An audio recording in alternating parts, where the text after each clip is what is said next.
Hare Krishna. We'll start with a little Jai Radha Madhava. I'll post the link in the description of the YouTube video. Sabhajan by Bhakti Thakur.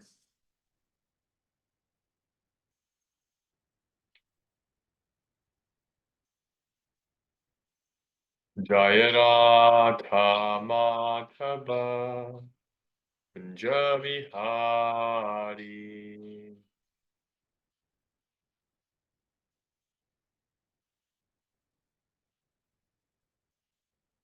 Gopi Jana Vallabha Girivaradhari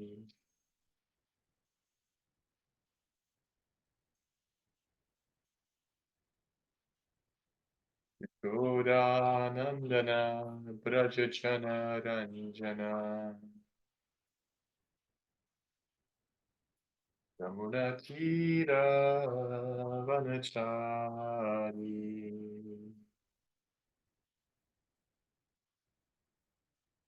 Jaya Radha Madhava Kunja Vihari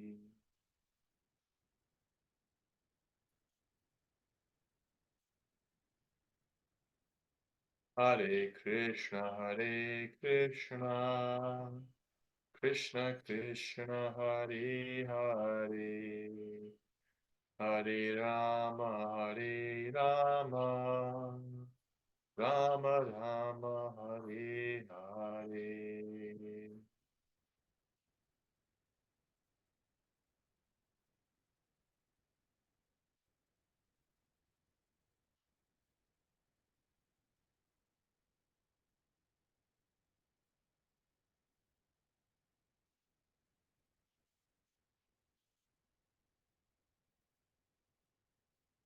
Om Namo Bhagavate Vasudevaya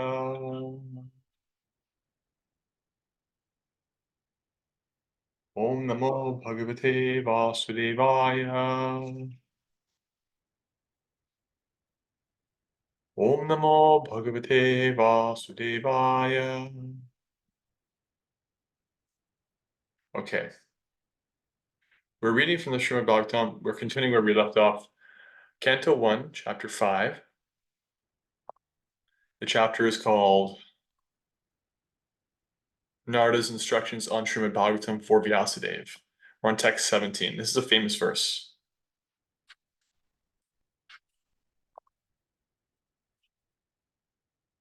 One 5:17. I'll read the Sanskrit and the translation and purport by Srila Prabhupada. Srila Prabhupada Ki Jai. So Narada is instructing Vyasadeva. Vyasadeva is feeling incomplete in his duty. He's feeling dissatisfied despite having accomplished so much. And Narada has told him, you have to glorify Krishna directly. Now he's going to substantiate that. He's going to offer some proof. Tyaktva sudharmam charanam bhujam harer bhajan bhakvo tapatet tadu yadi yatra kvava patramabhuda mushakin ko varta apto bhajatang sudharmaja. Translation: one who has forsaken his material occupations to engage in the devotional service of the Lord may sometimes fall down while in an immature stage, yet there is no danger of his being unsuccessful. On the other hand, a non-devotee, though fully engaged in occupational duties, does not gain anything.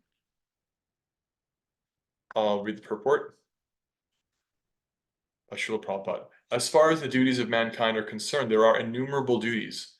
Every man is duty-bound not only to his parents, family members, society, country, humanity, other living beings, the demigods, etc., but also to the great philosophers, poets, scientists, etc. It is enjoined in the scriptures that one can relinquish all such duties and surrender unto the service of the Lord. So if one does so and becomes successful in the discharge of his devotional service unto the Lord, it is well and good. But it so happens sometimes that one surrenders himself unto the service of the Lord by some temporary sentiment. And in the long run, due to so many other reasons, he falls down from the path of service by undesirable association. There are so many instances of this in the histories. Bharat Maharaj was obliged to take his birth as a stag due to his intimate attachment to a stag. he thought of this stag when he died. As such, in the next birth, he became a stag, although he did not forget the incident of his previous birth. Similarly, Chitraketu also fell down due to his offenses at the feet of Shiva. But in spite of all this, the stress is given here to surrendering unto the lotus feet of the Lord, even if there is a chance of falling down. Because even though one falls down from the prescribed duties of devotional service, he will never forget the lotus feet of the Lord. Once engaged in the devotional service of the Lord, one will continue the service in all circumstances. In the Bhagavad Gita, it is said that even a small quantity of devotional service can save one from the most dangerous position. There are many instances of such examples in history. Ajamila is one of them. Ajamila in his early life was a devotee, but in his youth he fell down. Still he was saved by the Lord at the end. Jai Srila Prabhupada Srimad Bhagavatam Ki Jai. Om Ajnana Timirandhasya Jnananjana Shalakaya Chakshurmilitam Yena Tasmai Shri Gurave Namaha. Vanchakalpatarupyascha kripasindhupya eva cha patitanam pavanebhyo vaishnavebhyo namo namaha. Jaya Shri Krishna Chaitanya Prabhu Nityananda Shri Advaita Gadadhara Shri Vasa Adi Gaura Bhakta Vrinda. Hare Krishna Krishna Krishna Hare Hare. Hare Rama Rama Rama Hare Hare. Hare Krishna. One who has forsaken his material occupations to engage in the devotional service of the Lord may sometimes fall down while in an immature stage, yet there is no danger of his being unsuccessful. On the other hand, a non-devotee, though fully engaged in occupational duties, does not gain anything. All right, so Vyasadeva has written so many scriptures about how to fulfill your duties, how to be truthful, obedient, keep to your vows, nonviolent, be a good partner, good parent, good citizen. Those are all important things. And in the long run, Narada Muni is saying, in the long run, if one does all those things perfectly, but doesn't actually understand their own spiritual identity, doesn't approach their source, doesn't develop a relationship with that source, what is the benefit in the long run? What does it really add up to? And the answer really is it adds up to another chance to do the same. You have another opportunity to practice in the human life. And that's fine, but what is the value of repeated practice if one doesn't actually get the final lesson? And on the other hand, this is an example.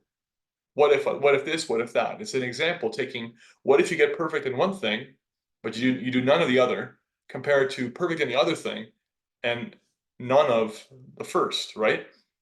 But Narada Muni makes it even more drastic, because he says, what if someone doesn't even achieve perfection in their bhakti practice? They take to it and they fall down. Even then, the benefit is still with them in a way that isn't there if they perform their material duties perfectly, but had no realization in bhakti, no development in bhakti. So the verse says, even if they fall down while in an immature stage, there is no danger of their being unsuccessful. So the nature of bhakti is that it's the Sanatana Dharma. Narada Muni is not criticizing our Swadharma, our worldly duties that we have to perform. That's not what he's doing here. He's saying they have their place. But in the long run, our Sanatana Dharma is common. We all have the same Sanatana Dharma. We all have the same essential eternal duty, which is to develop love for God. That's who we are. We're little lovers of God, little servants, little knowers of the Supreme. We're connected always. That's our essential eternal identity. And any advancement made towards that is eternal. Think of it like a bank account, right? In the material world, you have to actually finish something to get the benefit. If I have a wonderful idea and I write down the plans for it, think about it, write down the plans for it, talk about it. Maybe it's a big building or something, right? And the building starts getting built, the foundation gets poured, and they put in the infrastructure, and then they start putting, the scaffolding goes up, and then money runs out, or I die, or something happens. What's the benefit? Nothing. It has to be finished. It's just like a big hole in the ground with wood sticking out. Ever seen an artist making a painting before it's completed? Sometimes it's unrecognizable. You don't want to see it. You want to actually see it when it's done, because there's It's this whole thing, and it's only judgeable. It's only like actually complete when it's complete. You don't get the benefit otherwise. If I have a great idea and I never act on it, I don't get any karma from that. It's not like that in spiritual life. It's a bank account in the spiritual life, in spiritual activities, that whatever you do, even if you want to do something, you move that energy towards being inclined towards being of service. It becomes like a drop. These little drops, one drop here. You think, oh, this is not bad. I like these people are doing some spiritual thing. That's good. Then you hear Krishna's names. That's another drop. Then you chant Krishna's names. That's another drop. Whatever you do, there's little drips and drops. And eventually, this bucket becomes filled. This bank account is there receiving a balance all the time. And the bank is always open. It never gets closed. There's never a revolution in the country that makes your account suddenly inaccessible. This is an eternal bank account. And whatever balance you have is always positive, and it's sitting there. You're getting credit. You're going to get a little interest on it. And that comes to you always. That's not taken at the time of death. At the time of death, whatever buildings you built, whatever work you put into your body, whatever duties you performed, they're all gone. All gone. You may carry some result from that with you karmically, but the thing is gone, and your relationship with it is done. But our relationship with Krishna is never done. So whatever we do in bhakti, even if we don't get to 100 out of 100, if we get to 0.1%, that's eternally ours. You don't start at 0. You start at 0.1%. But in material life, you start at 0. You have to learn how to speak again. You have to walk on 2 feet again. Even if you're Mozart, you have to crawl on your knees and goo goo gaga before you can compose those symphonies. You actually have to do the work again. It's basically 0. And then you do the work. In bhakti, it's not like that. Whatever you've done is eternally yours. So that means that anything that any of us have ever done in bhakti, any accomplishment, any feeling for Krishna, any realization, any verse we've ever memorized, any relationship to Shastra, to a sadhu or devotee, any chanting, intentionally or otherwise, but especially intentionally, that's eternally to our benefit. Can't take it back. I'm sorry to inform you. The damage is done. It's always yours. It's eternal benefit. It's in your bank account. And that's true in a way that is not true of our karmic material benefits. And that's what Narada Muni is saying here. If a non-devotee fully engages in their occupational duties and does them perfectly, what does that leave them if they have had no spiritual realization at all? Not very good. And on the other hand, even if somebody takes to devotional service and in the course of doing so has to give up, their material engagements to some degree, their benefit is actually eternal from doing that devotional service. So in other words, he's telling Vyasadeva, don't spend so much time telling people how to be well-functioning human beings and ignoring the fact that they all need to know what the point of that is. Don't spend so much time helping them to be comfortable in this world, and not spending any time helping them to engage in their eternal identity as devotees. We do have to do our duties in the world, because we're not just going to magically, leave our material bodies and, leave it all behind just because we read the Srimad Bhagavatam one time or we chant Hare Krishna one time. There's a simultaneous process that's there. But he's criticizing his disciple because his disciple asked for help. What is my defect? What have I done wrong here? Narada Muni said, you've not been direct enough. You've not given them that direct benefit. You've built all these bridges, but you haven't told them where they're going, right? A bridge that doesn't get there isn't a bridge. It's a dock. You walk for a while, then splash. That's it. You're back in the water. You have to know where you're going. There has to be a way in which you're getting from A to B. They don't know that destination. They haven't done anything to develop their relationship with the Supreme. And therefore, they can't even engage their material duties in that relationship with the Supreme. It's just their duties for their own ego, for a bank balance, for beauty, for prestige. That's not good enough, right? That's not going to help them eternally. That's not actually going to eternally help them. So there's this very dramatic teaching device that Narada Muni is giving. He's like, basically, look at it this way, my dear disciple. If someone does their material duties perfectly, but does 0 in bhakti, versus someone who does their material duties imperfectly and does even 0.1% in bhakti, still there's no comparison. This person who's done the bhakti is still more fortunate. You've not made people fortunate. You've not given them the supreme benefit. That's why you're not happy. That's why you're not satisfied, because you've only helped people imperfectly, right? Like if you're a teacher and your job is to educate people, um, and you have people who take your class or something, they come to your school and they leave very happy, but they don't learn anything. It's like, oh, okay, I made them happy. They're smiling. And maybe like I cracked a few jokes. Maybe like I'm their friend. Maybe they have good memories. Maybe like after they graduate, they send me cards. You're my favorite teacher. But if they never learned anything, they never changed, their character never shifted, their heart never shifted. Superficial. It doesn't really satisfy. So Vyasadeva is like that. He's not completely satisfied and he doesn't know why. Narada Muni is like, this is why. Because you didn't point them to their eternal benefit. And you wanted to help them, but you didn't give them the supreme benefit. You actually have to connect them to Krishna. So, just to summarize, the eternal benefit, just like a drip system in a bucket, eventually becomes filled up, even if we don't see it until you have this big collection of water. We have a bank account of eternal credit in bhakti that's just not there in our material duties. Our material duties don't offer eternal credit, and they have to be, every task has to be completely finished in material life to get its benefit. And so Narada Muni is helping Vyasadeva, helping all of us to see that everything we do matters in bhakti. It really, really matters in a way that it's just not true of our material duties. Everything is profoundly impactful, very significant, and we carry that benefit with us. And even if we don't do it perfectly, even if we mispronounce the mantra, or our intentions are not even perfectly devotional, like we're distracted while we chant or whatever is there, still it's very good.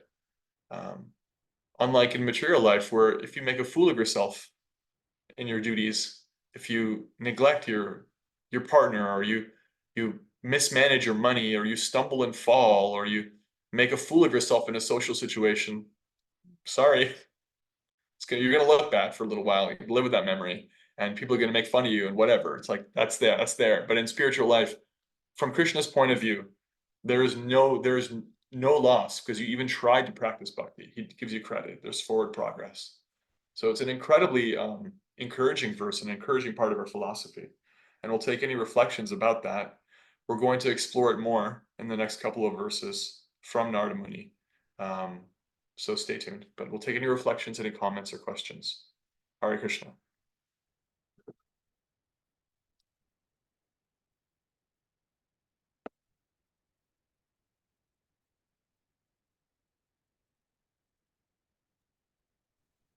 Hare Krishna. Haribol. There's two things. The first is that I have a leaky faucet at my house. It drips and drips, and it's getting fixed tomorrow, which I'm super grateful for. But I have been like, it was this whole thing where just like I felt like I was wasting water. I was like wasting things. And then I finally thought to like put my Brita underneath it to catch it could be purified and then it could actually be consumed. And so it was like, okay, well, that's so much the nature of bhakti. And like to think about that, like accumulation of those drips from a physical standpoint, from just all of this last like 3 months of annoying faucet, that is just really an important reminder. And I'm grateful to hear that this morning. Yeah. Finally. Thank you. That's a great addition to the analogy, the drip system. That's an analogy I heard like 14 years ago from one of my teachers when I first started coming to bhakti classes, the drip system, and it stuck with me. And now you're adding a Brita water filter to it. It's like, yeah, those little drips and drops seem useless, right? It's like, oh, what good am I? Like I went to a one morning program, and like I go to like Kishori's yoga class and I chant kirtan once a week. He's like, no, that's eternally yours. You always get to drink that water. When you're done drinking that water, it doesn't even run out. Just drink it again. And whatever advancement you make in bhakti, you get that much more attraction for the bhakti process, that much more attention, that much more interest. There's a reason why people come to this bhakti process and they feel like, oh, I'm at home. I like this. I like this language. I like this chanting. I feel good with this. It's like you've done something before. This is not your first time coming around. And if you see somebody who's like very advanced, they come at 0, and in a week they're at like 25 out of 100. because they just pick up all the stuff that they forgot about that's just under the surface from so many lifetimes of bhakti practice, and they're shot out of a cannon, you know. And it's like that's all there, even if you don't get to 100. It's like whatever you do, you can be shot out of a cannon next time, but you don't get that otherwise. Rocket launch. Yeah.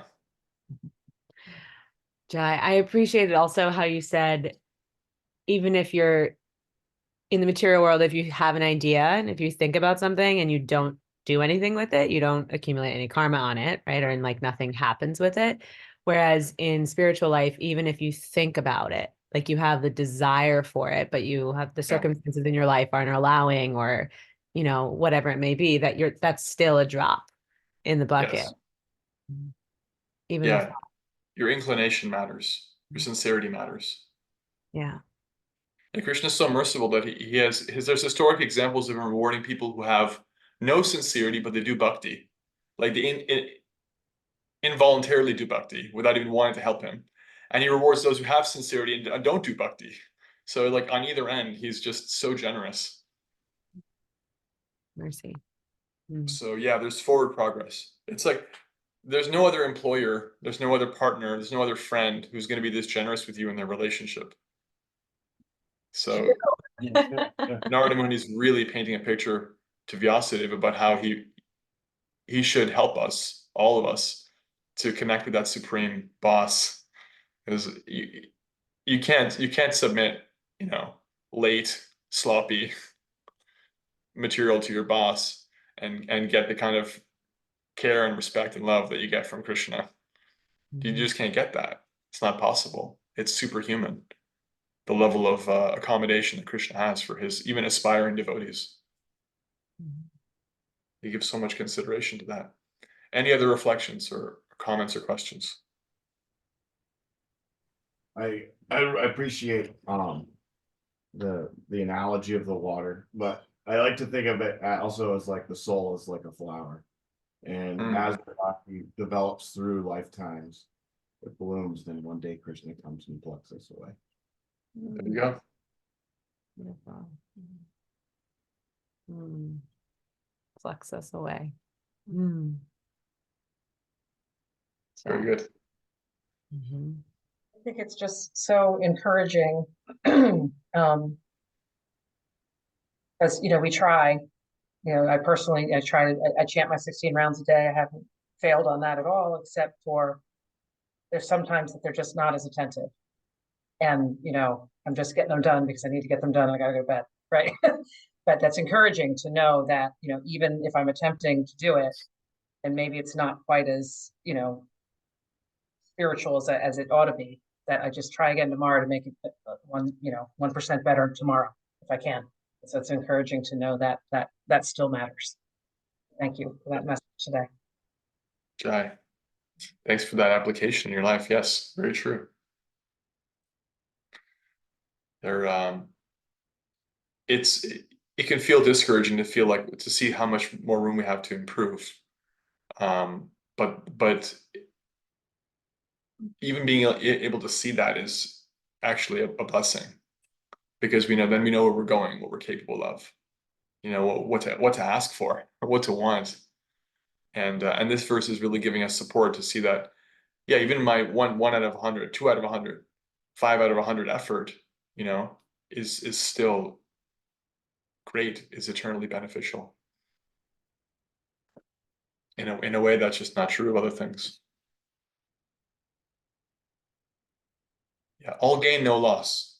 Spiritual life is all gain, no loss. Material life, like strictly material life, is all loss, no gain. So even from a self-motivated, profit-oriented perspective, we really should be just practicing bhakti as much as possible. Like if you're greedy, if you want to get results for yourself, you really should practice bhakti. It's the best return for your investment. So true. Yeah. But we think that we're like losing, like we can think that we're losing Yeah, we think we're so losing. much by practicing. But I have to give up so much. I can't do these other things anymore, right? And it's like, that's Maya too. Yeah. Right. Paradigm shift. Just like, you know, if you, when you're 6 years old and your parents tell you, no, you can't finish your whole bag of Halloween candy tonight, you think, oh my God, this is awful. I can't do that. Where's my freedom? Where's my joy? It's like, yeah, but you just got saved from, you know, a week's worth of stomach aches. You get to have candy every night, a little piece. You can enjoy that. You get saved from yourself. Regulative principles of freedom. You're free. You're free not to suffer. But we don't see that because we're little kids running around asking for candy. So it's important to hear the Srimad Bhagavatam, get this perspective. Jai. Srimad Bhagavatam, the supreme candy, ki jai. Burlington Bhakti Sangha, ki jai. Srila Prabhupada, ki jai. Hare Krishna, Krishna Krishna, Hare Hare. Hare Rama, Ram Rama, Hare Hare. All right. And thank you to the YouTube crew now. We'll upload this. Very well. Very well. Have a great week, everyone.